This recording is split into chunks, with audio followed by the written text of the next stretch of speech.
Welcome! Welcome! Get it out. To the TNT show! Welcome to our show. I'm your host. She always says that. Allow myself to introduce myself. Just kidding. I think I am the leader, though. Well, I'm Tracy. I'm Tate. This is Tate. And this is Tracy. I'm Tracy. And she is This a finger flight is its own attendant. show. Go ahead. Speak into the microphone. Okay, thank you. Welcome to our show. We're here to talk about ourselves today. Who are we? No, we actually thought that we should talk about our particular coaching style that we were just having a conversation about. To let you know. Like, why the hell would anybody listen to us? And what are you going to get out of working with us?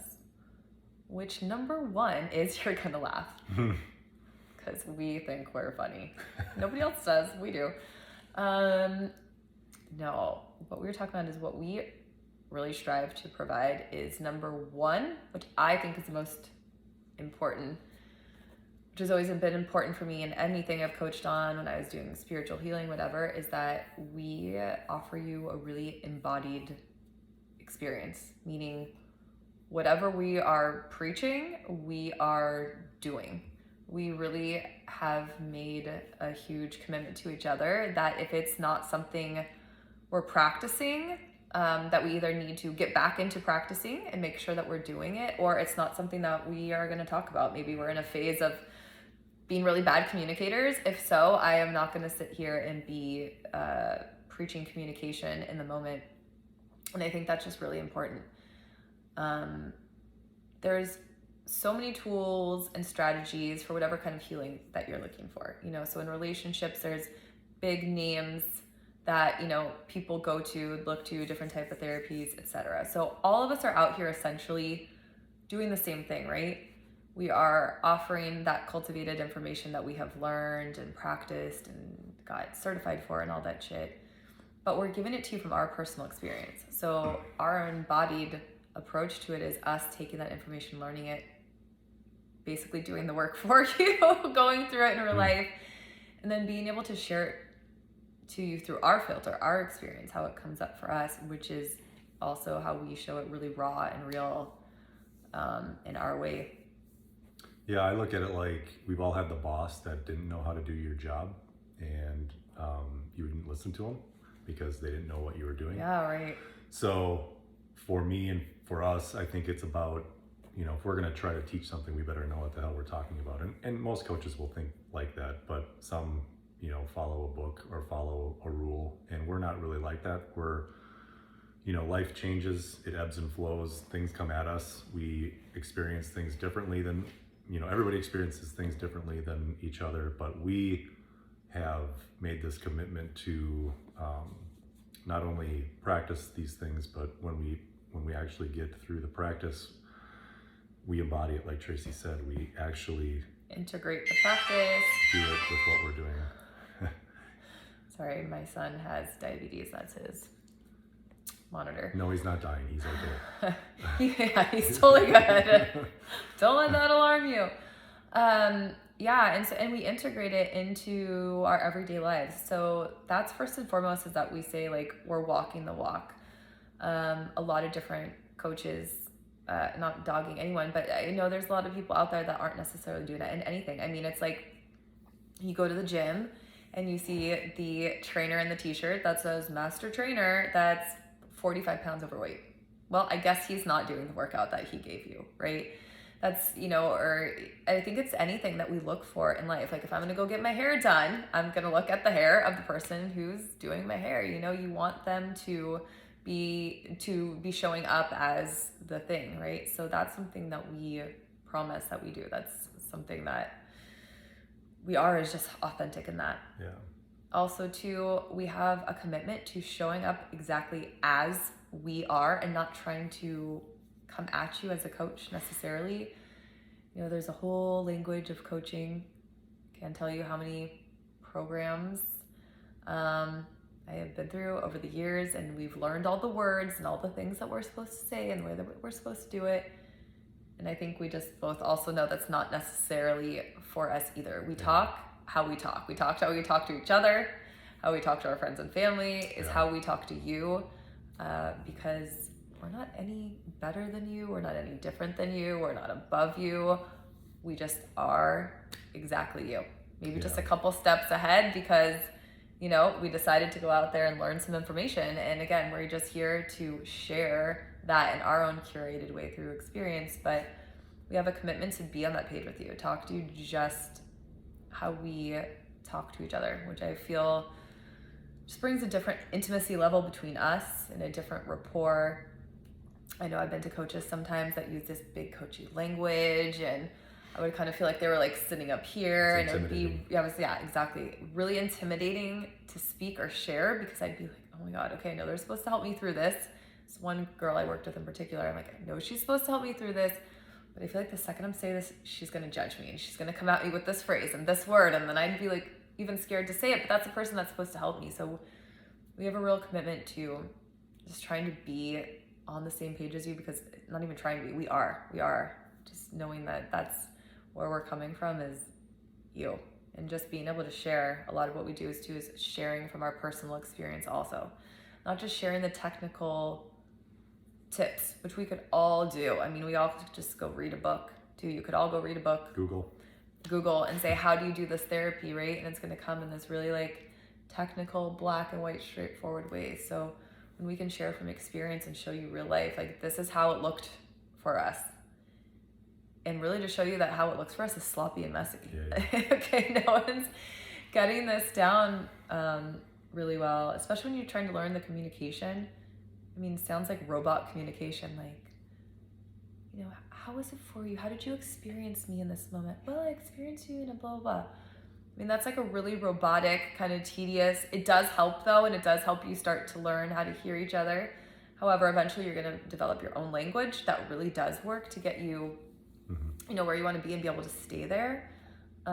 So that's where we try to come at you from, is just a space of relatability. Yeah, well, I think that's our personal experience, and everybody has it. That's not to negate anybody's life story, but, and I'll let Tracy get into hers, but, you know, going through 2 marriages myself, we each have children.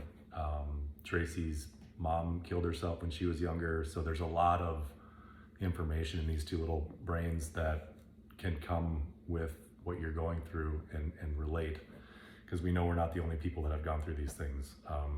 There's, you know, many failed marriages out there that, you know, wanted the answers after the fact, and usually it's reflecting on that gets it. So we decided that in our coaching style, we were gonna let people know how vulnerable we are, our fuck ups, like she said, our mess, because it is what it is.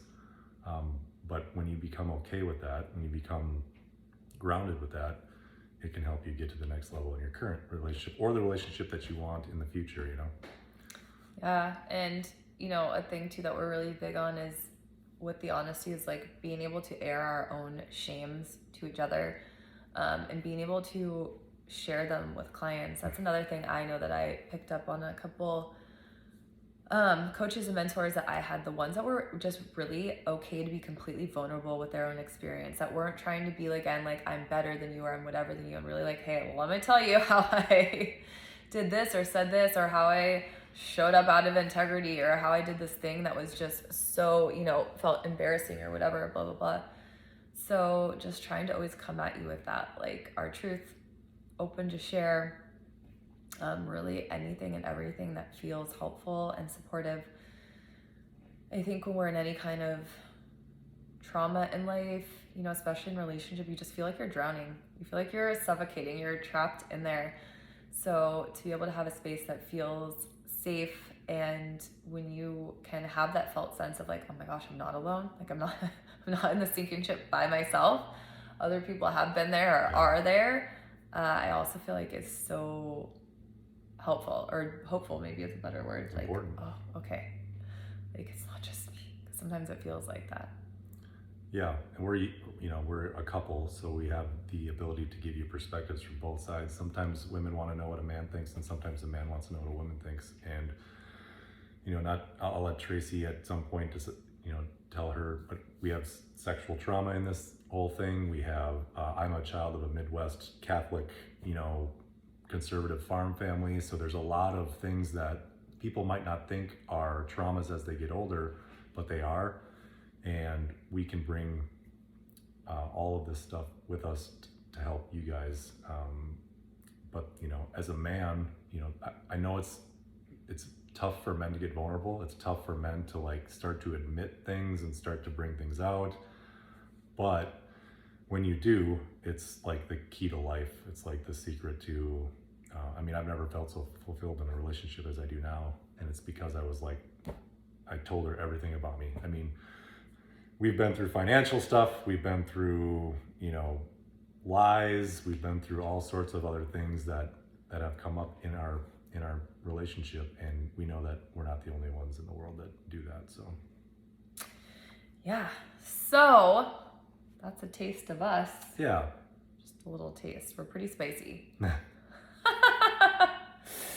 No, but yeah, we just wanted to let you see us too. I think that's another thing that's really important, is to see how we even interact with each other. Yeah. How we're really playful with each other and tease each other. You might even see us get irritated with each other, because that's all real life too. Honestly, sometimes we're doing these things.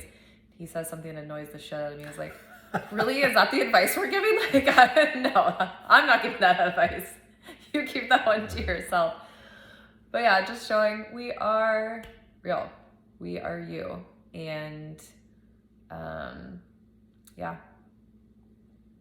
so I'm just gonna keep babbling the same story on over and over. I'm a babbler. Well, what do we provide? We provide relationship coaching, we provide intimacy coaching, we provide health and wellness and nutrition coaching. We have connection, divorce, breakup, how to heal after a breakup, how to deal with the inner voices, whatever you want to call them, your inner critic, how to move through triggers and old patterns that we don't want to seem to shake.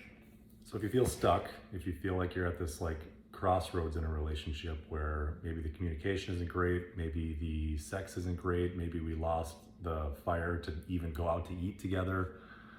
When you're in that space of everything they do fucking annoys you, they chew too loud, they looked at you wrong, you don't like the color of your shirt or their shirt, or really, you get to that space too. And I think, I could say that both of us maybe could have had different relationships with our partners, but you always end up where you're supposed to. Mm-hmm. You have that moment sometimes where it's like, do I stay or go? And a lot of times you're basing it off of the wrong things. You're basing it on a trigger. You're basing it on the fact that you're annoyed. You're not looking to see what's actually there or not there. Sometimes we're just staying out of convenience, being comfortable. Sometimes we're going because we also just don't want to be uncomfortable. Being in the uncomfortability actually might have turned out to be the most blissful relationship that you could have ever had. Our house is really loud too. We've got dogs, kids, phones, devices. This is the situation. Anyways, which I'm sure you all have too. We are not perfect and don't claim to be, but here we are. Here's what we have to offer you. It's just us. These two smiling faces. Yeah. Not so bad. No. It's pretty good. It's actually pretty good over here. So, we can wrap it up. Yeah, get a coach. It doesn't have to be us. But it could be. But it could be.